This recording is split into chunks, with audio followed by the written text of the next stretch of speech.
Hello and welcome back to the Hemp sTalk podcast. My name is Barton Simonian. Hey, what's up? What's up? My name is Joseph Fordyce, and welcome back for another Hemp sTalk podcast.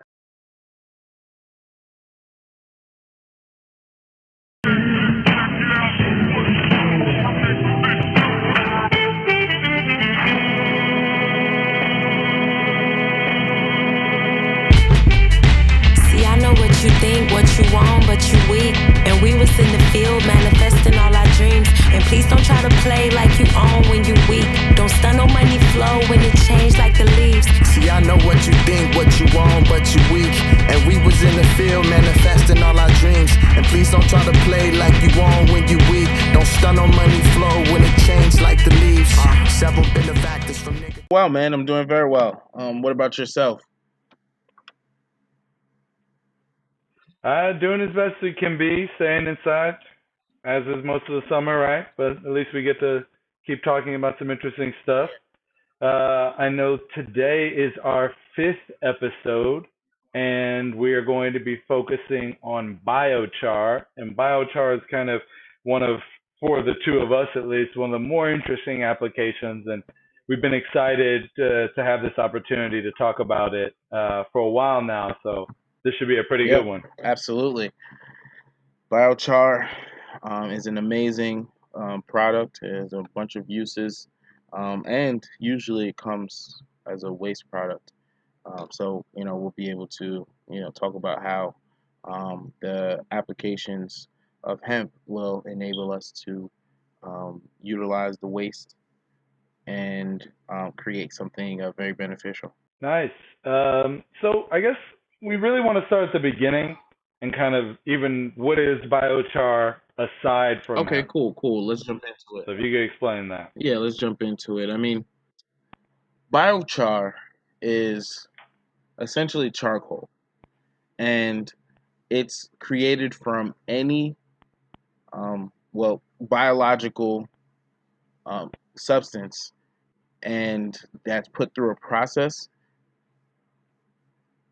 When it's put through the process, it's let me restart. Okay, let me start over from biochar. All right, so biochar is a charcoal, and All right, all right, go. so biochar is essentially a charcoal, and it's used in a couple of different ways, but it's created from any once living biological thing. I mean, so we're talking biomass from trees, usually trees, coconut husk, bamboo stalk.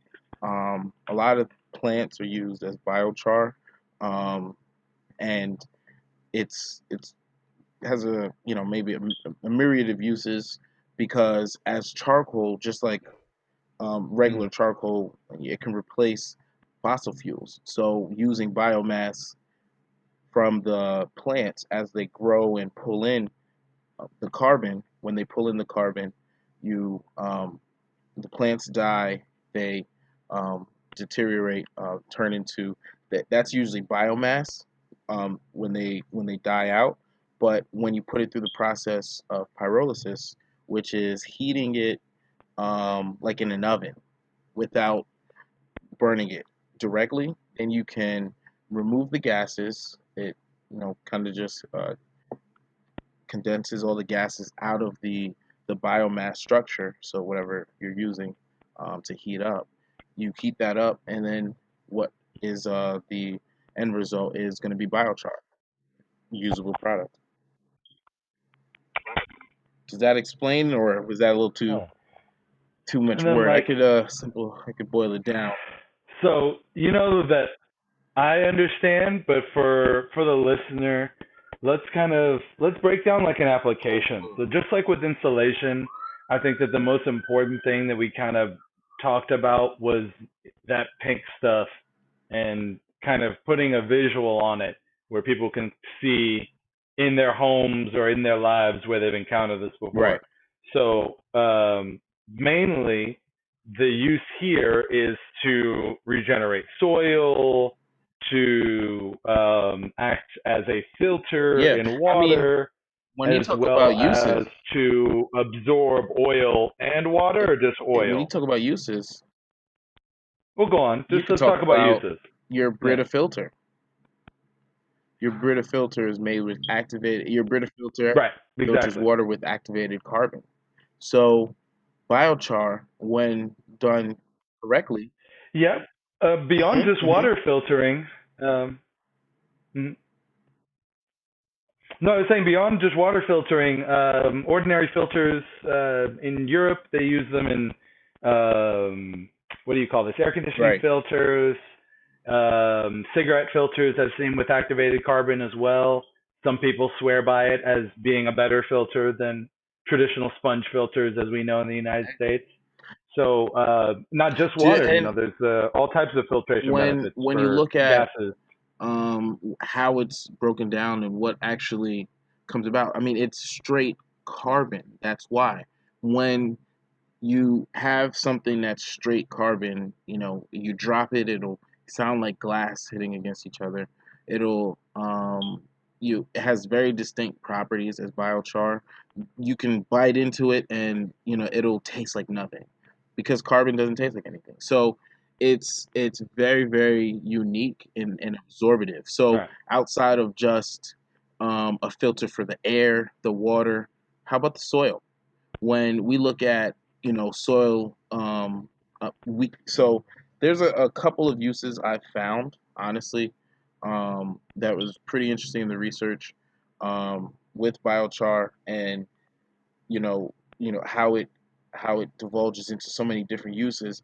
And the thing is, why we want to use hemp for biochar is because hemp, when during its grow life cycle, it pulls in 4 times more carbon than trees. So an acre of hemp is researched to pull in 4 times more carbon than a forest, than a forest the same size. So with that being the case, you have trees being used as biomass, feedstock for creating biochar, but hemp would actually be, in my opinion, based on what they're saying is a result of the growth cycle, would be a prime feedstock because it has pulled in so much carbon just to grow. You know what I mean? So I think that's why it's going to surpass other feedstock as um, a really Mm. dominant, useful biochar component when it comes to weight. Because when you look at biochar, you're usually taking wood and you're breaking it down. You maybe get 30% of the wood after you put it through the process I just described, where you would get the biochar from it. But with hemp, there's a chance that you're going to get way more carbon because it needs to pull in more carbon to grow. If that makes any sense, you know? Mm. Yeah, no. In terms of benefits, We can talk benefits, man. We can talk benefits. Like we could talk about the alternative to coal. The the that as a replacement to some of the hazardous fossil fuels will be a big benefit when you look at the result from actually taking carbon that's naturally decomposed through the biomass in large amounts, like we're doing. Um, we're creating what's called a carbon sink as well. We're going to be um, using, reusing the hazardous gases so that they don't get entered into the atmosphere and affect us. Affect climate change, have any negative effects. You can use biochar as, um, like I said, I mentioned before, you can, for the ground, when there's oil spills and hazardous things, it pulls in and absorbs very well hazardous materials mm, and waste in the ground. So outside of just amending soil, and when we say amend soil, it's a process because you can't just, or it's not that you can't. not wise to just sprinkle biochar in your garden. It's more wise to inoculate it, which is a process of, really impuing the nutrients that you would want in the soil into the biochar, letting it sit in water of the type of the nutrients, or there's a couple processes we're going to be looking into with the biochar that we create from the hemp through our processes. So there's several different benefits. Well, that's that water Yeah, retention, right? that's a huge benefit as well. When you talk about oil or water, it's very hydroscopic. So along with hemp, it's hydroscopic in its structure. So we we we can clean water as well as retain water in situations where needed. So there's going to be a myriad of uses. We're going to be able to produce our own biochar and then use the carbon Mhm. and activate it as well, create useful filtration systems, or benefit businesses that are in need of activated carbon, because we believe the byproduct that we produce from hemp will be very porous, will have a lot of the structure that is really needed to make effective carbon material for less of the weight.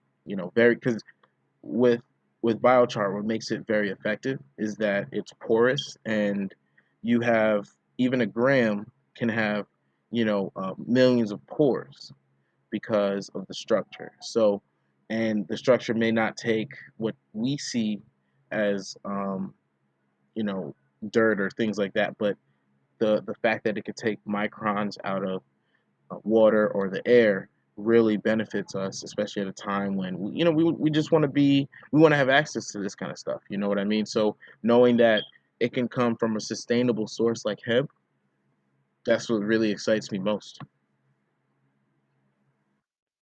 Well, I mean, it acts like a sponge, kind of in different ways. In it can filter. Well, I mean, I guess in a sense, a sponge could do that as well, but it filters as well as kind of bringing in, taking in as much as it can in terms of that water retention or oil in particular areas. And I think one thing we might need to actually do a whole nother thing about this is that uh, soil amendment or hmm repair The for inoculation oil process spills and how is very, valuable very that could valuable. be Yep, utilizing that aspect. I agree. So that's It's a great soil conditioner. right. And now, in terms of feedstock, though, you had mentioned that that was also a potential hmm application. That's one thing I'm actually a bit more curious about, because that's not really in the conversations that you and I have had and a lot of things that I've read. The feedstock is something a bit new, a bit different. So So, there was an um, actually funny story. Basically, a farmer mixed biochar with molasses and put it in his stock fodder and created like a feedstock. So the benefits are really that you know, in indigestion. Remember, we use activated carbon for toothpaste. We use I've heard before people have swallowed. definitely. If you taken poison, if you were poisoned, the people would swallow charcoal, and to absorb the poison, and they'll be able to pass it through their body. Things like Mm, that are traditions that relate to where biochar can come in handy, because biochar is something that absorbs everything and anything. So when it was mixed with the molasses, it probably right. just absorbed some of the great qualities, and it came through as a natural additive for the food for the animals. And I think it would actually create a great result, because I mean, there's different Now, blends with this activated for carbon. I've everybody or seen just them for pigs or on the chickens? animals. This is for everyone or I specifically which think animal? uh, it was cattle, dairy cattle, and I think it says here it led to two trials, and the results were less odor and increased milk production. So there may have been, some really positive effects that that farmer. It was an Australian, West Australian farmer, so most likely, um, he won an award from the Australian government of innovation in agriculture and land management in 2019. So this is Nice. very recent, and it's interesting that so new things are being discovered Well, I mean, about it such seems to me old like old product. So, Well, it seems to me that's really kind of an interesting, like the lore that you brought in there in terms mhm. of what was the second thing you said was poisoning and then eating charcoal, which would Yeah, like be the last thing that I would think funny because funny it's story. Yeah, like I would think I would then choke, you know what I mean? Like choke on the charcoal while I'm poisoning, no, no, no. So while I'm being it, poisoned. But what was the first thing? What was the thing you said before that? about the fact that it retains the poison. No, right before the poison, you said toothpaste. Oh yeah, so You said activated. toothpaste, Okay, and you said something so else. also when it comes to activated carbon as a toothpaste, I use it Hmm. regularly. It's very, very, very great I was gonna say toothpaste. I have in the past. I don't right now, Hmm. but it was a Hmm. great toothpaste.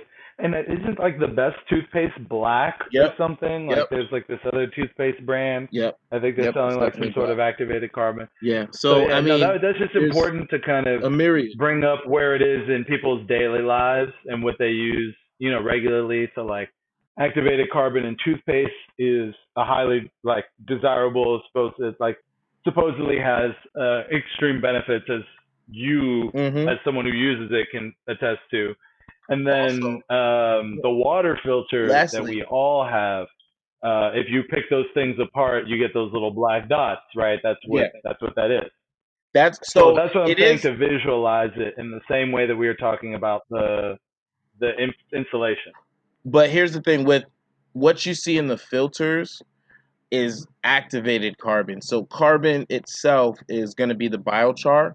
Active when it's activated through a process of Mm. there's a couple processes that I found, which non-chemically you can turn it into activated carbon, which is more it porous and it has the really filtration effects. Outside of that, you can use it for more water, wastewater treatment. There's things that it can be used to filter for as biochar, but the level of filtration wouldn't reach the same as when it's activated and in your Brita filter, which you see. And I wanted to also mention a kind of a fun fact that I found. I never knew or didn't really understand that how effective biochar could be against shielding against electromagnetic radiation. So, biochar can be used in clothing and microwaves, computers, different functions or different accessories that have or are exposed to radiation of different types, and it can also help prevent your body from getting affected by those things if you have it on or if it's in one of those devices. It's pretty interesting. Well, I mean, it's like a the ultimate sponge almost, right? So Yep. then the question that you kind of have to ask yourself, right, is that like how much of a difference can biochar make in slowing global warming in general, right? So from Yeah. oil spills to um, electromagnetic impact and all sorts of things that are just affecting our daily lives, and especially as we develop more and more and more. What is it that activated carbon? How much of an impact, or how much of a potential impact, can activated carbon have long term? I mean, well, when we look at the potential impact, it honestly it's outstanding. So we can slow global warming. Sorry, we could slow global warming, and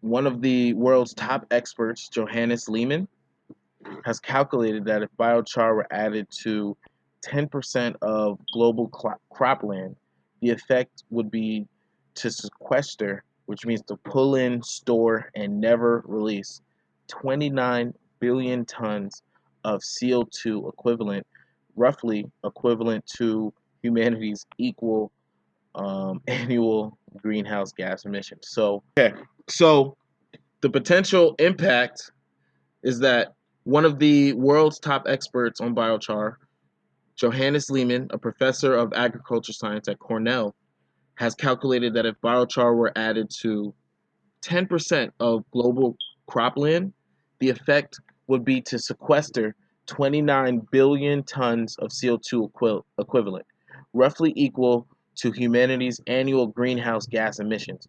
That's a lot. That's a lot of global warming effect that it can have a positive effect on. You can, with the biochar, I believe there's a way that we can start to calculate the carbon credits we're pulling in, which are going to be credited to any business that is using the more emissions than is allowable within their area. And there's a lot of you know benefits that we can. So even when you look at how we're calculating the carbon credits, there's a carbon emissions budget. It's a worldwide emissions quota that talks about the allowable emissions of CO2 in a specific global area, and we're trying to meet this kind of initiative in different places. Unfortunately, our current president, isn't really tolerable of climate change talks and things like that. But there's a lot of effects in the world that are happening that if we have another product that can help, mitigate the effect in some way, I don't think it hurts and comes from a sustainable source. Hemp.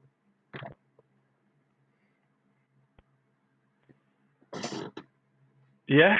Well, I mean, like I said, I like my little analogies, and to me, it's the ultimate sponge, and the ultimate sponge, the ultimate filter, and it has so many interesting uses in diverse industries, right? You wouldn't imagine that water filtration and feedstock and Electromagnetic uh, radiation.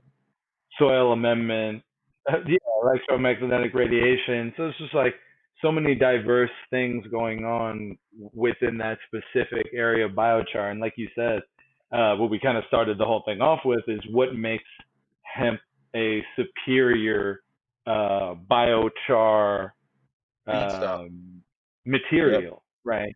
Um, so well, I guess we can kind of move on into some state legislation stuff.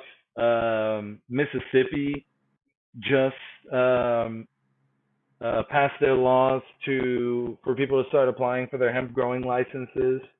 They didn't really give out that much information, but their license application period began last Saturday through October 31st That's of this interesting. year through the USDA. So they're doing that, and that's for growing and the cultivation. So not I believe that processing licenses in all states are down, or I think the only thing that is um, growing licenses, right? We were just talking about that with Georgia, for example. hmm hmm And what's interesting about Georgia, as you pointed out, you put up their license. They're one of the new No, you're licenses. what you were saying about Georgia. They put up. They're one of the new regulators, right?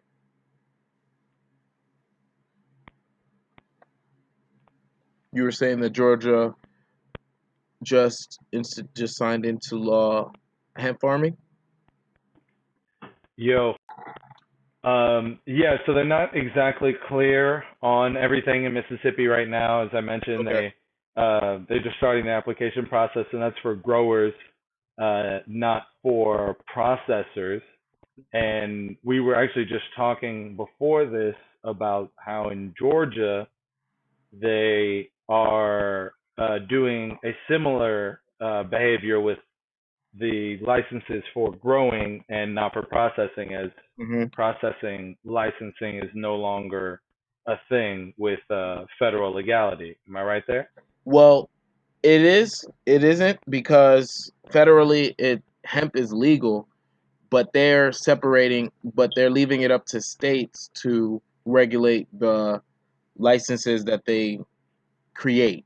And so some states like Mississippi or Georgia, it looks like specifically Georgia, they're creating two licensing opportunities where a processor would have to pay a separate amount from what a farmer would have to pay.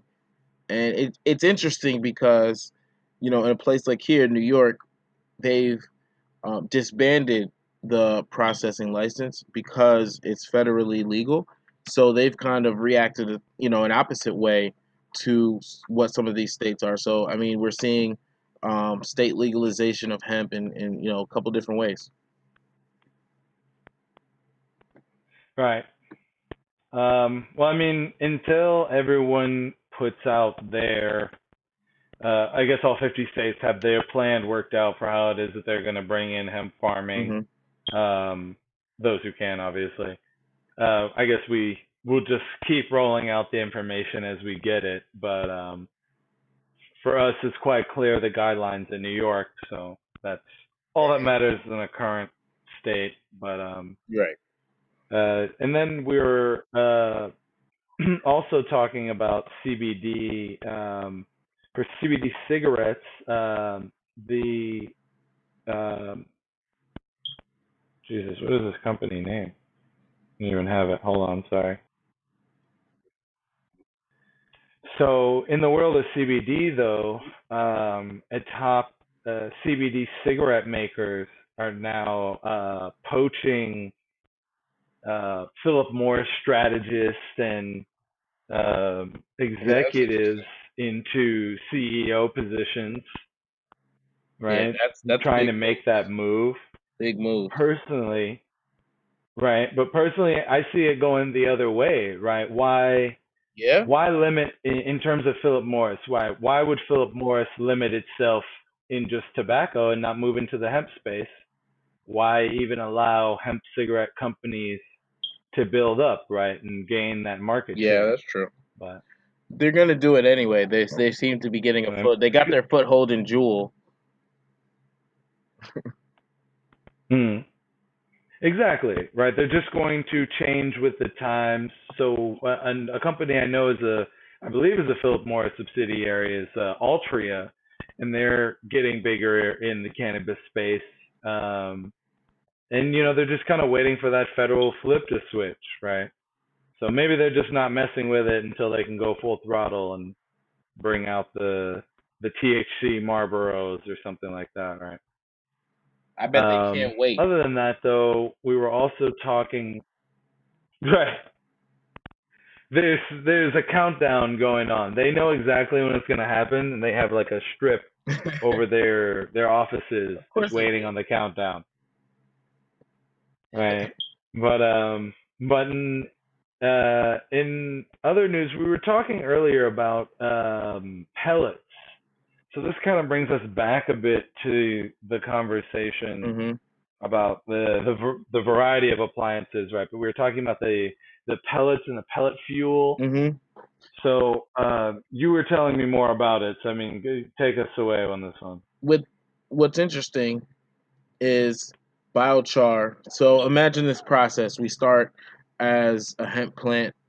The hemp plant is grown. We're gonna take the seeds. We're gonna make our own products with it. We'll take the flower, make products with it. Then we take the stalk, break it down, put it through pyrolysis, and create this biochar. We can take the biochar, put it in a pellet maker. Pellet machines are fairly standard. The sizes are pretty much standard, and you could use the pellet as a fuel for wood stoves, for furnaces. I mean, there's coal-fired power plants that still exist where the biomass from a hemp hemp acreages can supply coal-fired power plants. So we definitely Hmm. see pellet fuel as being a big feature of biochar in the applications. But you're saying that this is a product that was out already. Say that again. Are you well? Okay, so stop. It's Stop. in Yeah. commercial uses, so I'm assuming that you're saying that it's a product that already exists, or no? Did you go? Can you hear me? Yeah, I can hear you now. All right, go. Okay. No. Yo, Go. I'm saying, is this a product that's being used right now, or Yeah. is it meant to be in something else? It's so-called black pellets made from biomass. So it's something that it is used. But Hmm. again, when you're talking about Hmm. replacing coal, it's So not what are people using it advertised. for?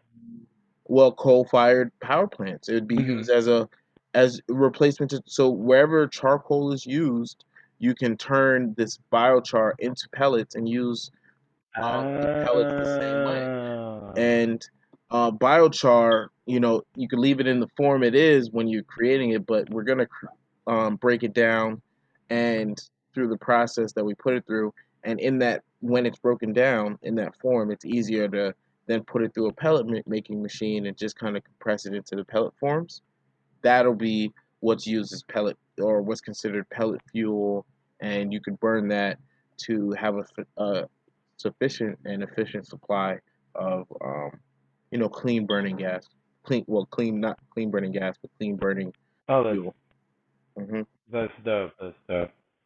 Um, well, I got one more for you, uh, and it's something I know you'll be super interested in. This company in Belgium called Hemp has raised 7 million to build a new factory, high tech factory, as they're referring to, um, to create preformed building materials with hemp, right?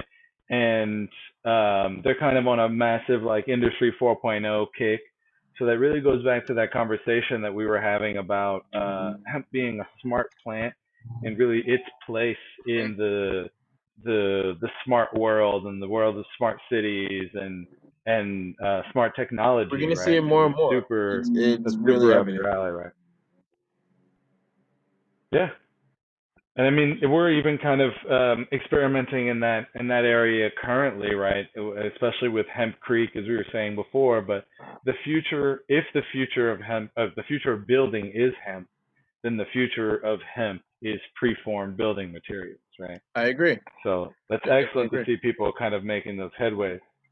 But we talked about this in Belgium is right between England and France, two countries that we've discussed before, who've been working with hemp as a building, an alternative building material for quite some time now. Yeah, But it's in going to Europe, take it's very time big. to get a lot of contractors on board. Yeah, exactly. And it's going to take some time to get the contractors on board, just kind of the different people who exist in the chain there. But I think that's all the time that we have for today. So let's uh, let's send them Yep. off with a nice goodbye, Joe. Thanks for tuning in, everyone. And remember, if you can knock on wood, you can knock on hemp. Nice. We process hemp seed, stalk, and fiber into a myriad of carbon-negative materials, all to create planet-positive products. Our dependence on unsustainable resources is not slowing down. We need to rely on hemp now more than ever, or we'll all end up like this. In times like these, you should knock on hemp. Visit our website to learn more about what we can do with hemp. Follow us at Knock on Hemp